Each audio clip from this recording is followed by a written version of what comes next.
Samuel chapter 22. Who's on the run? David. Why?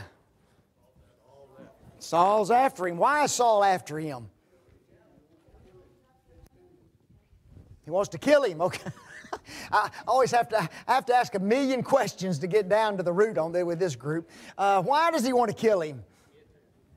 Yes, envy, right? And guys, remember, envy is a horrible, horrible, horrible sin to commit. It's worse than anger. That is worse than jealousy. It is a horrible sin because it drives us to not only be jealous of a person, but also to take away anything that they have in any manner. We can take it away. Okay? Had David received notoriety and popularity among the Israelites? Oh yes. In fact, it was noted, it was kind of rumored that he was going to become the what? The next king, and Saul definitely didn't want that. So David is on the run, and we haven't gotten very far. He's only made a couple of stops. Has he made enough stops that he's been able to protect his mom and dad?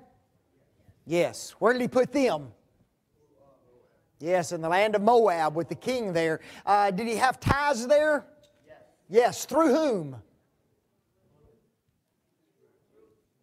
Through Ruth, right? Through Ruth, that's right. His great-grandmother, okay? His great-grandmother. And so there were some ties there, and so he drops his mom and dad off. And now he's fled to Judah, has he not? And he's in the forest of Hereth. And Saul has gotten word that they found David, right? And so he gathers all of the Benjamites together, and he gives them a good chewing, doesn't he?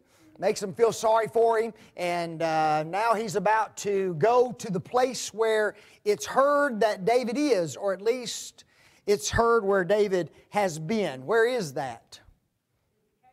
The city of, nobody remembers? Nob. The city of Nob. We always start off with a good outline, okay? Anybody want, now we got some visitors, so don't get crazy on us, but anybody got a good outline? Anybody? We got 5 points that you got to give an outline on. See, everybody's scared now. Don't want to make a fool of themselves in front of visitors. Nobody? All right, Jim, go for it. Point number 1. Yes, sir. All priests called to Nob. Number 2. Who is it? Ahimelech accused. Okay, accusations denied by Ahimelech. I'll tell y'all why I'm repeating these. Because we're live on Facebook, and when they hear people talking, they hear mumbles, but they don't hear what they're saying. And so it's been said, please repeat the questions, repeat what's saying, so I'm trying to do that. Okay? All right, Jim?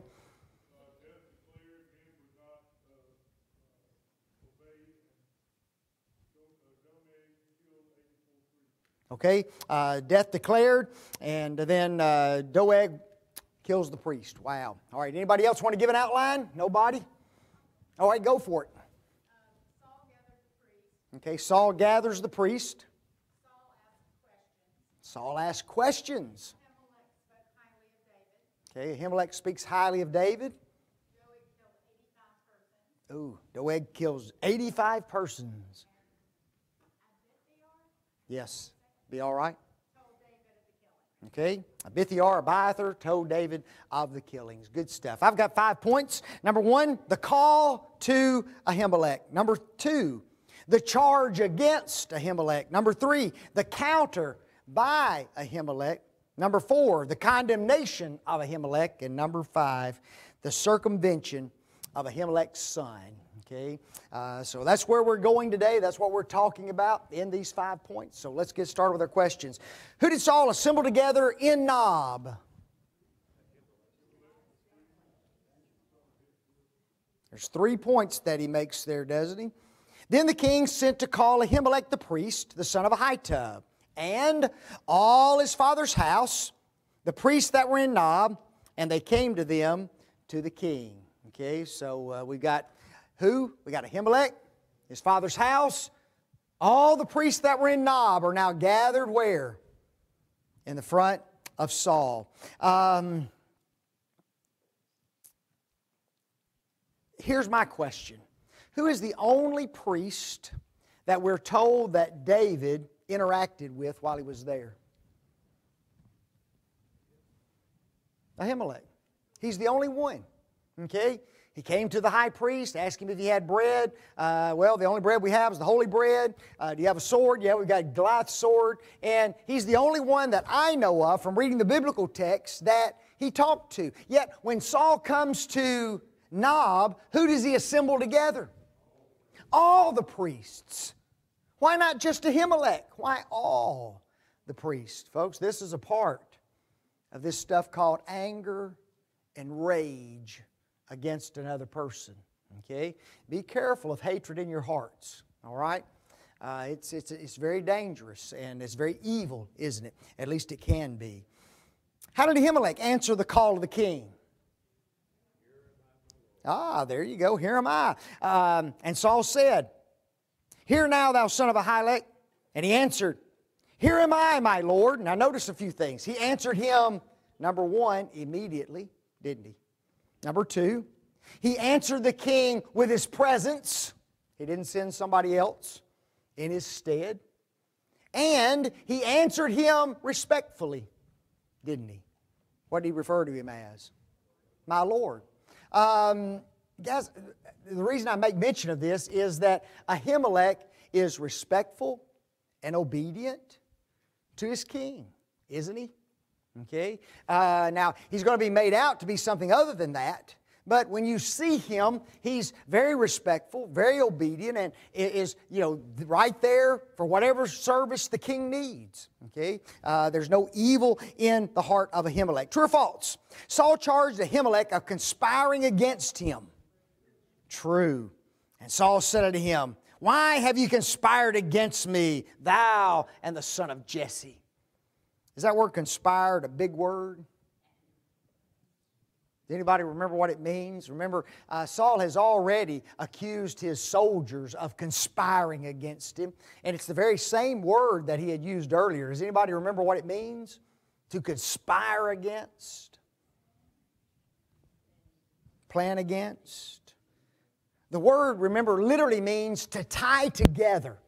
Okay, when an Israelite heard the Hebrew word, the idea of being tied together came together, to bind together, to lead together, to conspire. Now, here's a question. Ahimelech comes to the presence of the king. Does he know why the king is there? No. Has he brought a lot of people with him? Oh, yes. Okay, he's brought all of his soldiers with him, right? So there's a pretty big league of people there with him when he comes. And he gets Ahimelech before him, and the very first thing he does is says what? Why have you conspired against me? How do you think Ahimelech felt when he heard those words, folks? This is not going to be good. David had come unannounced to the king, to Ahimelech, right? And he came with absolutely no one there. And then the next group who comes into your city is who? The king and all of his warriors. Okay? And then he hears, you are guilty of conspiring against me. Man. Are there some accusations that there's just absolutely no way to defend? Yeah. Guys, there's just some accusations that there's just no way to defend yourself against. Okay? They're going to be made. They're going to come from angry, evil, wicked hearts, and there's no way to defend yourself. And Ahimelech's going to be that way. He's going to do his best to defend himself, isn't he? But the accusation is that you've conspired against me. True or false? Saul mentioned all three things that had been reported by Doeg. True. Now, who is Doeg? He's a servant of Saul. Over what? The previous text said that he was the chief of the herdsmen. Okay? Here, we're going to see that not only is he chief of the herdsmen, but he is what? Anybody pick up on that? He's over the servants. Okay? Not just chief of the herdsmen, he's over the servants. It almost sounds like he's been what? He's been elevated, hasn't he? To another position. And why do you think he might have been elevated? Oh, come on, this is easy stuff. This is politics 101. Yeah. He came and told Saul about David being in Nob, right? He's the only man so far that Saul thinks he can trust. He's the only one who feels sorry for me. He's the only one helping me. Nobody else is. So it almost appears as if he got an immediate elevation in rank by being on Saul's side. Is that the way politics plays out sometimes? Oh yeah, it plays out that way sometimes. What three things had Doeg said that David had received from Ahimelech? Do y'all remember? Number one, a sword. Number two, holy bread. Not just any bread, holy bread. And number three, yeah, inquiry from the Lord. Now, when we read the text previously, when David actually went to Nob, what were the only two things the Bible talks about his receiving? Bread and the sword. We don't read anywhere in the text that he actually inquired of the Lord on behalf of David. Okay, don't read that. That sounds like made up stuff by who? By Doeg. See, that would really implicate the high priest, wouldn't it? Not only did he give him bread to survive, not only did he give him a sword to fight, but he also inquired of the Lord on his behalf. See, now it's David, Ahimelech, and who? God. You know, that's pretty big conspiracy, okay? Jim?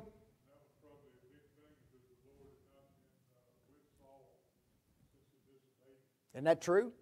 You know, it's been a long time since Saul has received any positive revelation at all, if any revelation from God Almighty. God had rejected him, had he not. And now, here David is going to the priest, and the priest is going to God on his enemy's behalf. Now that sounds like what to me? Sounds like treason, doesn't it? Sounds like treason. It sure does. What was Ahimelech's first response to the charge brought by Saul? How loyal David was. Here's the answer. And Ahimelech answered the king and said, "And who is so faithful among all the servants as David, which is the king's son-in-law, and goeth at thy bidding, and is honorable in thine house?" Man. Were all the things that he just said true? Everything that he just said about David is true, isn't it? Okay? Now, think about what he said. Number one, he is what? Faithful. What does that mean? He's faithful. He's loyal to the king. He does what you want him to do. And so that's the first thing he states. What's the second thing? He's a son-in-law. Now, just think about that. The king's son-in-law shows up at your door. What are you supposed to do to him? Kick him? You don't kick him, do you? The king's son-in-law? What else is he? He goes at thy bidding. And he had, hadn't he? God said he fought many wars on behalf of Saul. Yeah, the Bible says on at least two occasions that he went in and out. And he gained the respect of the servants, did he not? He was a faithful warrior. In fact, he's so faithful that his warfare is going to cause him not to be able to build the temple of God because he's become a man of blood. Okay? And so he is a great warrior. And that last one, he is honorable in thine house. Wow. Now, let me ask you this. If there had been no antagonism between Saul and David, would that answer have been a wonderful answer? Yeah. Been a wonderful answer, wouldn't it? If Saul had come in right behind David, no antagonism, and he looks at Ahimelech and he says, "Ahimelech, what did you do for David?" "Well, I gave him some bread. I gave him a sword. And whether true or not, I inquired of the Lord on his behalf." what would Saul have said? Boy, you're a faithful man. You're a good man, you know. He's my son-in-law. He is faithful. He does do my bidding. He is an honorable man. I'm so glad that you helped him. But isn't it funny that just because of relationship, everything that's true changes, and now it becomes evil, doesn't it? See, things just amaze me in this world, okay? You can do the exact same thing, right, that you did, but it's all dependent upon how a person what? Perceives it, right? Here it's perceived as being a traitor, and any other time it would be perceived of as being a friend and an ally, isn't it? It's just crazy. And so, you know, this is what I'm talking about. Ahimelech's caught between a rock and a hard place, isn't he? Because there's really no answer that he's going to be able to give that's going to suffice Saul. Doesn't matter what he says. True or false? Ahimelech denied that he had inquired of the Lord for David. Seems like it, doesn't he? He says this, "Did I then begin to inquire of God for him? Be it far from me." He doesn't sound like he ever inquired of the Lord on David's behalf. Was David in a hurry when he got there? Yeah, he was in a hurry, wasn't he? Okay. He had just spent 3 days in a field waiting on Jonathan, right? Now he fled to Nob. He needed what? He needed food. He didn't have any weapon whatsoever. He left everything behind. And as soon as he was given those things, what did he do? He fled, didn't he? He got out of Dodge, or Nob. You know, inquiring of God could take a little time, couldn't it? And it just doesn't seem like Ahimelech had done it. Had Ahimelech inquired of God on David's behalf, he would have probably found out what was going on between the two men, don't you think? That'd have been interesting, wouldn't it? You know? Can you imagine Ahimelech says, "Well, before you leave, David, let me inquire of God on your behalf." There's no telling what he would have learned had he inquired of God at that time. Okay? So there was no inquiry. Who put that in? Doeg. Doeg put that added stuff in order to make it look as though Ahimelech was in a conspiracy against David. Is that evil? Folks, that's charging someone with false behavior. Okay? And he didn't do it. Sad. Ahimelech said, "Let not the king blank anything unto his servant, nor to all the house of my father impute." Okay? He says, don't impute anything to me. Now, think about this. Is he on the witness stand? Folks, he's on the witness stand. He's been charged by king, hasn't he? You're guilty of conspiracy. And so he makes 2 or 3 arguments, doesn't he? Number 1, don't you know who David is? Number 2, I did not inquire of the Lord for him. Number 3, don't impute any evil motives to my house. Folks, he's doing everything to beg for his life. Do you know that? Everything he can do to try to show that he's innocent on this particular occasion. That little word impute means to establish, ordain, constitute, determine. Don't you dare establish, don't you dare determine, don't you dare impute, don't you dare come to a conclusion that I've done anything against you as the king. Don't do that. Wow. True or false? Ahimelech admitted that there were some in his house who knew of the problem between the king and David. That's false, folks. Notice what he says. "Nor to all the house of my father." Don't impute anything to all the house of my father. "For thy servant knew nothing of all of this, less or more." Man. Is it sometimes good to be ignorant? In this case, it wasn't. Was it? He was ignorant as he could be.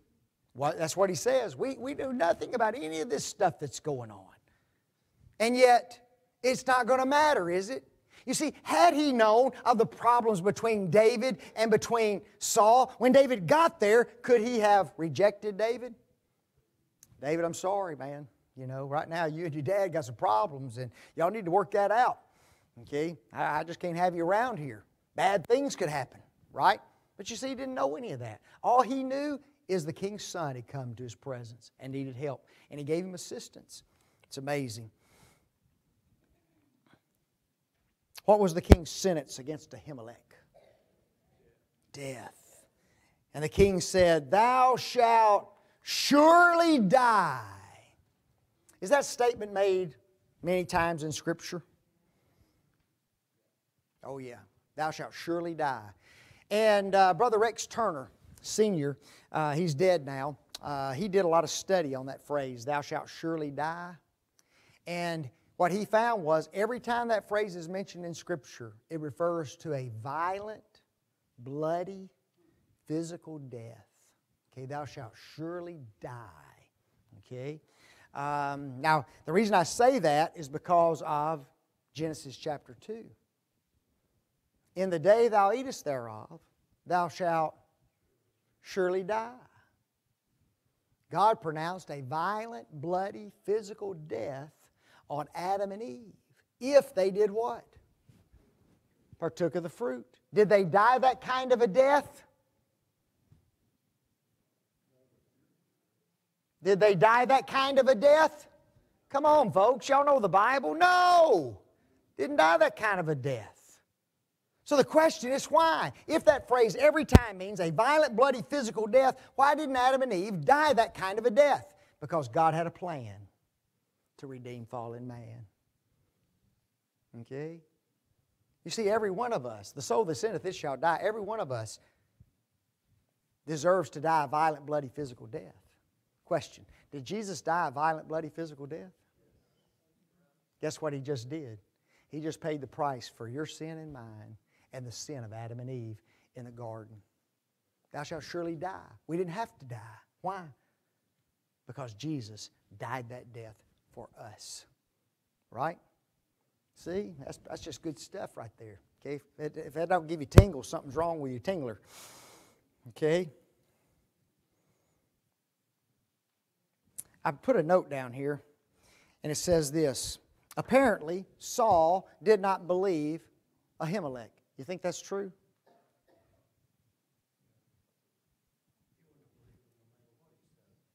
Wouldn't believe him regardless of what he said.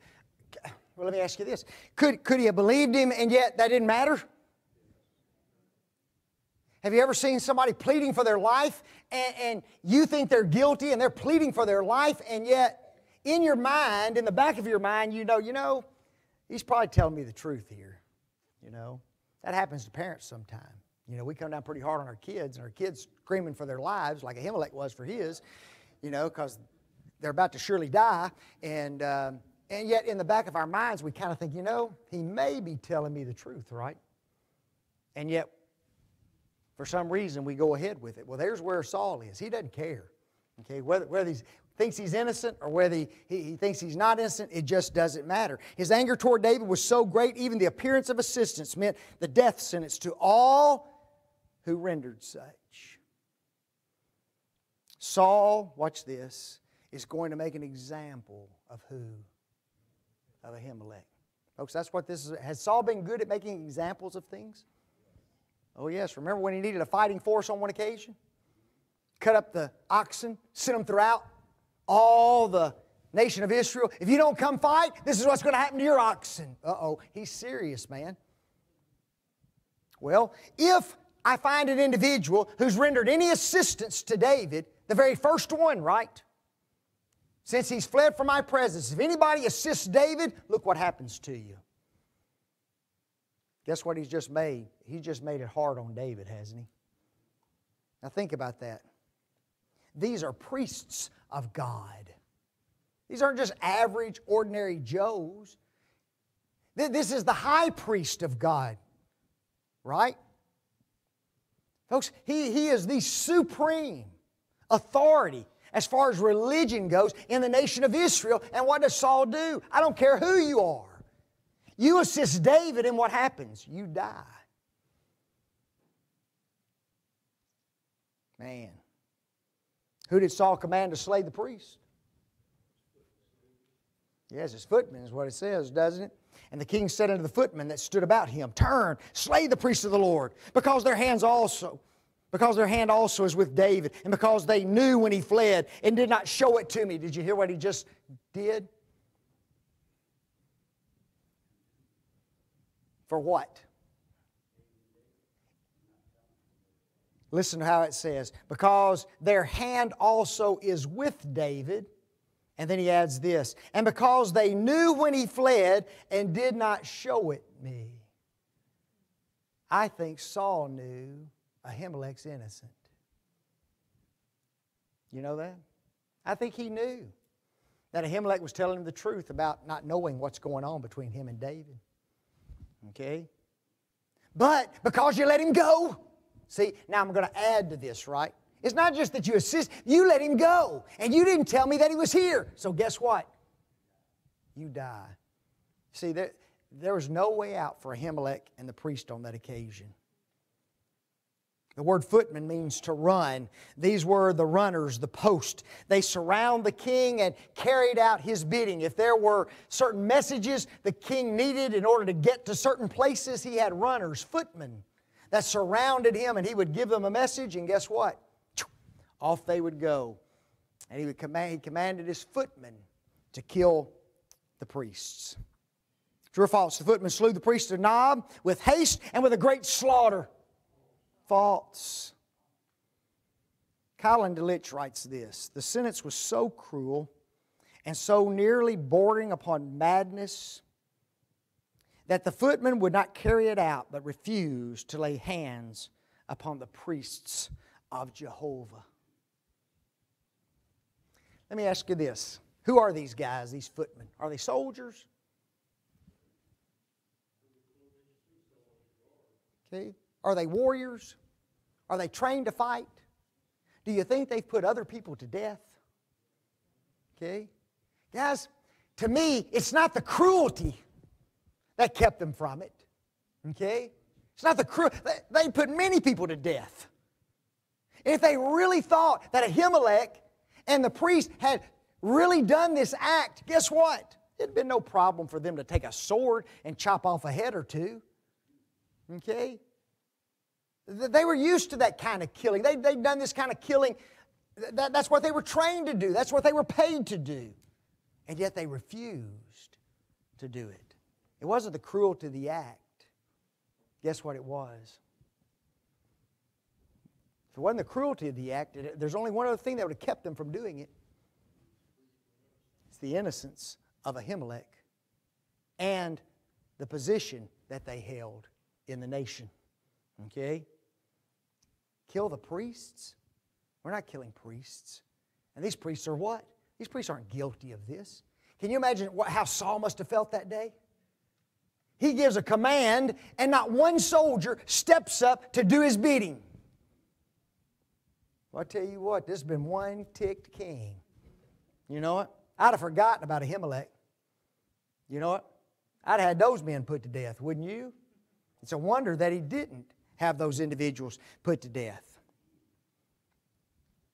Who did Saul command to slay the priest when the footman refused? Doeg. Here's my question. Why is he there? If he's just a chief shepherd, why is he there on this occasion? I know why he's there, don't you? He's there as what? Saul's chief witness, right? If Ahimelech denies all this, guess what? I've got a guy over here who saw you do it. Now, would he admit to the bread? Would he admit to the sword? Oh, yeah. Would he admit to the inquiry?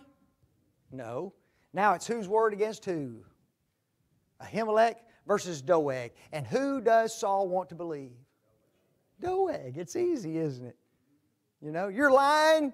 Doeg's telling the truth. And so he's got his chief witness there to back up everything. Oh, Doeg. Where's Doeg from?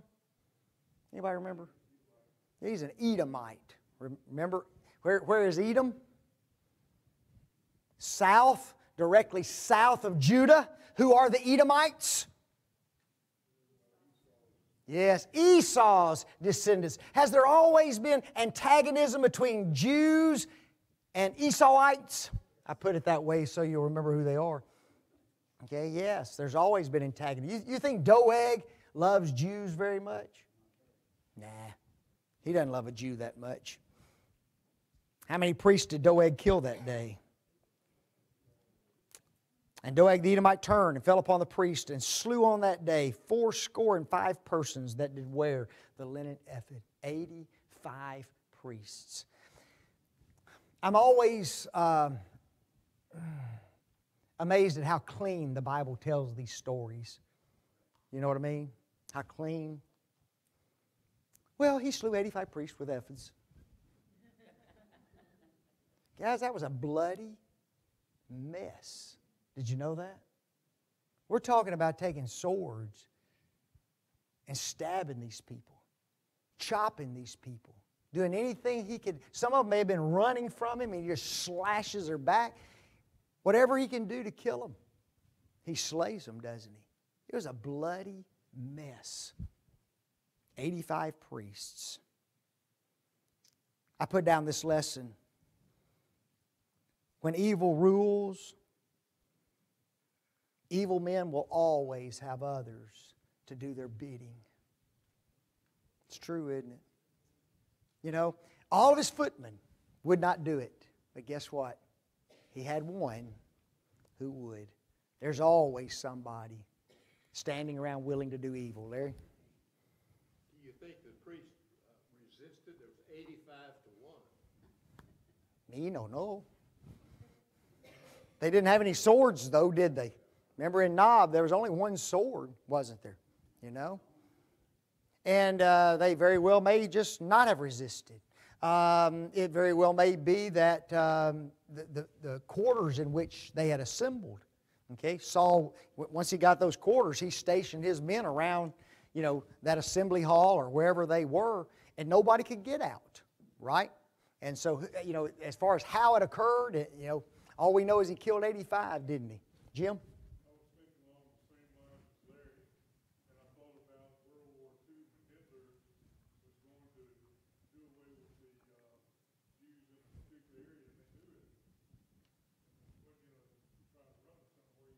It's true. I mean, you're going to be killed regardless, right? Now, here's what's even worse. Who else was smitten that day in the city of Nob? And Nob, the city of priests, smote he with the edge of the sword, both men and women, children and sucklings, oxen and asses and sheep with the edge of the sword. Guys, this was a city of priests. 85 dwelt there. Okay, small community, right? Men, women, children, sucklings. These are still little bitty babies being breastfed. Oxen, donkeys, everything destroyed that day. The city of Nob became a what? A wasteland, didn't it? Jim?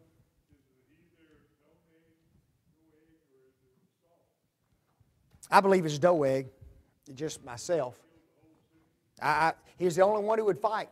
He was the only one who would follow the command of the king. Okay?